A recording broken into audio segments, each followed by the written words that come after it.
मुल्क पाकिस्तान को हमने ला इलाहा इल्लल्लाह मुहम्मद रसूलुल्लाह की बुनियाद पर हासिल किया।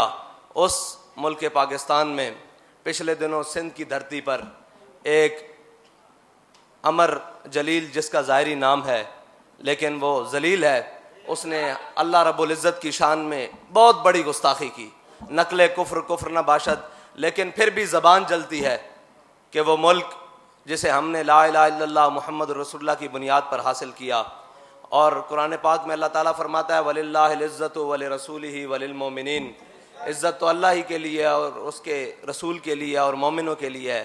लेकिन अभी तक हुकूमत पाकिस्तान हो या रियासत पाकिस्तान हो, तमाम ज़िम्मेदार हों, वो अभी तक भंग पी कर सो रहे हैं। और अगर कोई वाक़या हो गया तो फिर कहेंगे जी कानून हाथ में ले लिया जाता है कि उस अल्लाह रब्बुल इज़्ज़त के इतने बड़े गुस्ताख को अभी तक काबिल गिरफ्त क्यों नहीं किया गया। ये वो मुल्क है जिस मुल्क में अगर किताब के टाइटल पर चंद बाइख्तियार और साहिब इक़्तिदार लोगों की तस्वीर आ जाए तो इस किताब को मार्केट में आने से, छपने से रोक दिया जाता है, अगरचे वो कितने ही बड़े सहाफ़ी की क्यों ना हो।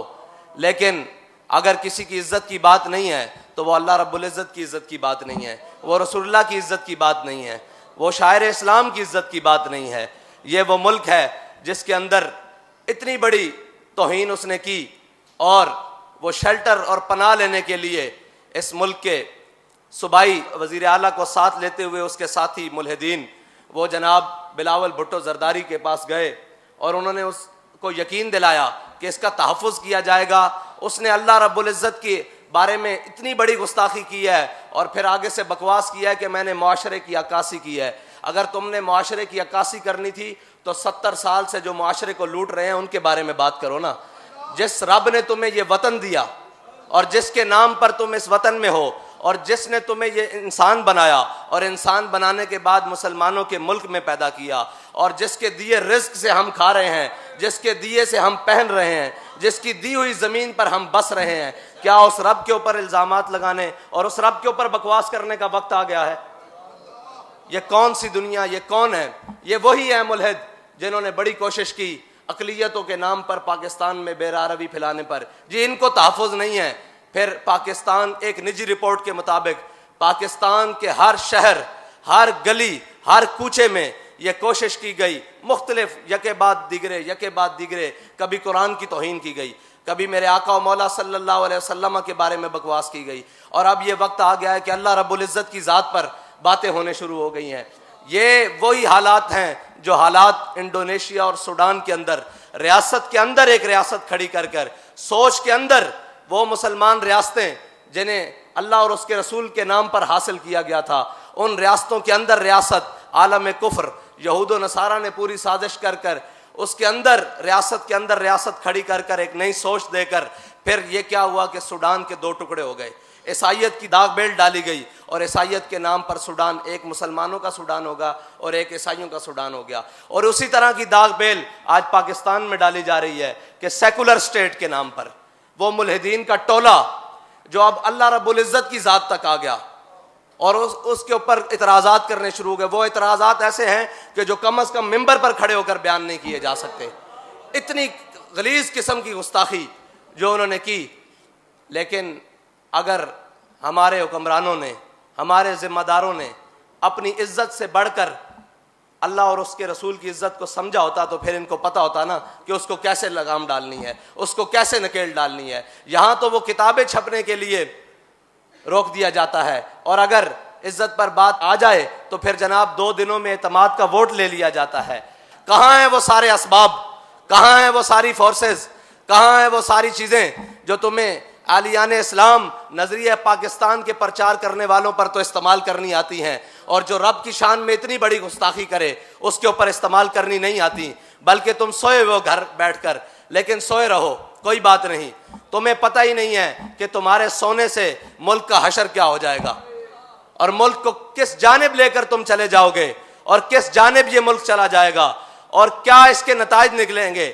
अगर तुम ये समझते हो कि हम ला इलाहा इल्लल्लाह मुहम्मद रसूलुल्लाह के साथ गद्दारी करके, अपने रब के साथ गद्दारी करके, अपने रसूल के साथ गद्दारी करके और इन मुसलमानों के साथ गद्दारी करके इस मुल्क को बचा लेंगे, तुम्हारे सामने इस मुल्क को कौमियत के नाम पर, लिसानियत के नाम पर, नेशनलिज्म के नाम पर, सारे नामों के ऊपर इस मुल्क को तोड़ने की कोशिश की गई, तो इस मुल्क के अंदर एक ही नजरियाती वो कौम खड़ी हुई जिन्होंने अपने हबीब का कलमा पढ़ा। उन्होंने कहा हमने एक मुल्क इसलिए नहीं लिया था कि हम इसमें मुहाजिर बन के रहें, हम इसमें सिंधी बन के रहें, हम इसमें बलोच बन के रहें, हम इसमें पंजाबी बन के रहें, हम इसमें पश्तून बन के रहें। हमने तो मुल्क इसलिए लिया था कि हम सब इसमें मुसलमान बनकर रहेंगे और इस मुल्क को ला इलाहा इल्लल्लाह मुहम्मद रसूलुल्लाह की तजर्बागाह बनाएंगे। लेकिन क्या किया कि इस मुल्क को कभी किसी ने कौमियत के नाम पर काटा, कभी किसी ने लिसानियत के नाम पर काटा, कभी किसी ने जनाब अब नेशनलिज्म के नाम पर काटा, अब सेकुलर स्टेट बनाने की बातें हो रही हैं।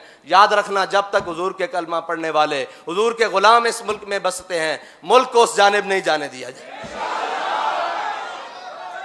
अभी तो हम फ्रांस के मुकाबले में खड़े हैं, अभी तो हम फ्रांस की गुस्ताखी का जवाब देने के लिए तुम कलमा गो से मिन्नतें कर रहे हैं कि जनाब सफीर को बाहर निकालो। अब मिन्नतों से तो बात इंशाल्लाह आगे चली गई है, अब तो 20 आने वाली है।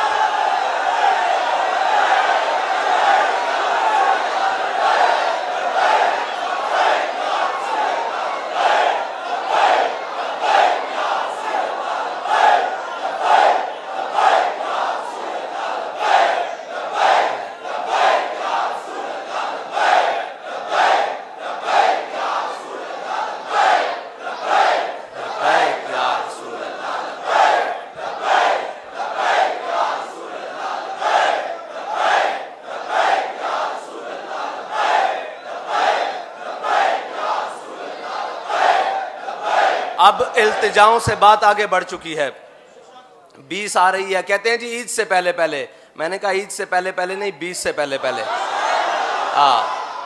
हमें हमारे कायद ये बता कर गए हैं कि हमने ये गर्दनें हुजूर के लिए रखी हैं और हुजूर के दीन के लिए रखी हुई हैं।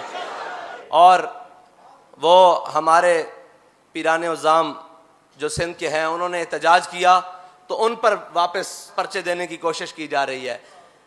उस्ताद साहब फरमाया करते थे, बाज आ जाओ, बाज आ जाओ, अल्लाह के कहर से डरो कि जिस रब के नाम पर तुम इस मुल्क में अयाशियां कर रहे हो, जिस नबी के नाम पर तुम्हें ये मुल्क दिया और ये सारे तुम्हारे बैज और जनाब ऊपर से लेके नीचे तक तुम्हारे कर्रो फर, वजीर आजम और मुल्क के बड़े बड़े ओहदों के मजे लूट रहे हो, यार उस रब की शान में गुस्ताखी हुई। इधर सिर्फ एक किसी के बारे में बात कर दी जाए तो तौहीन अदालत लगा दी जाती है। अभी कानून पास हुआ है कि जनाब वो मुक्तदर इदारों के बारे में अगर बात हुई तो 2 साल कैद सजा सुनाई जाएगी। तो उस रब्बुल इज्जत के बारे में बात हुई है, तुमने क्या किया है? किसी की इज्जतें क्या जाने हम, किसी की शोहरतें क्या जाने हम, कोई इज्जतें किसी की नहीं। सबसे पहले वलिल्लाहिल इज्जतो वली रसूलिही वलिल मोमिनीन वलाकिन्नल मुनाफिकीन ला यालमून। ये तो कुरान का फैसला है।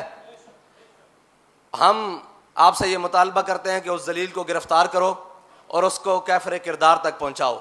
जिस कानून की तो मार लेते हो जी, कानून हाथ में लिया, अब किसने कानून हाथ में लेना है?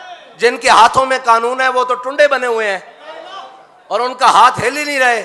और यहां पर जरा सिर्फ लब्बैक वाले बाहर निकल आए तो जनाब गाड़ियां भी पहुंच जाती हैं और जनाब फोर्सेस भी पहुंच जाती हैं। जी क्या होने लगा है यहाँ तो हुजूर का नाम बुलंद होने लगा है, वहां गुस्ताखी हुई है, तुम क्यों नहीं पहुंच रहे?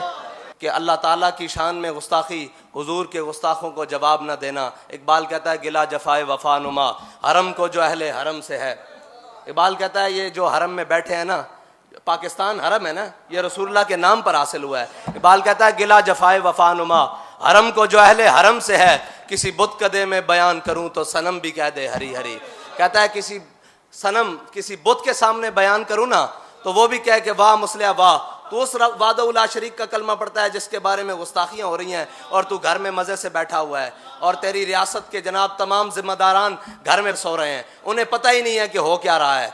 लेकिन इकबाल कहता है कि अगर ये किसी बुत कदे में बयान कर दूं तो सनम भी और जनाब बुत भी कह दें कि वाह मुस्लिया वाह, तेरे कलमा पढ़ने की भी क्या बात, तूने किसका कलमा पढ़ा और कैसी बातें करता है। अल्लाह ताला हमें हुजूर की मोहब्बत अता फरमाए और शायर इस्लाम पर पहरा देने की तौफीक अता फरमाए और हक बयान करने की तौफीक अता फरमाए और हक के साथ खड़े होने की तौफीक अता फरमाए।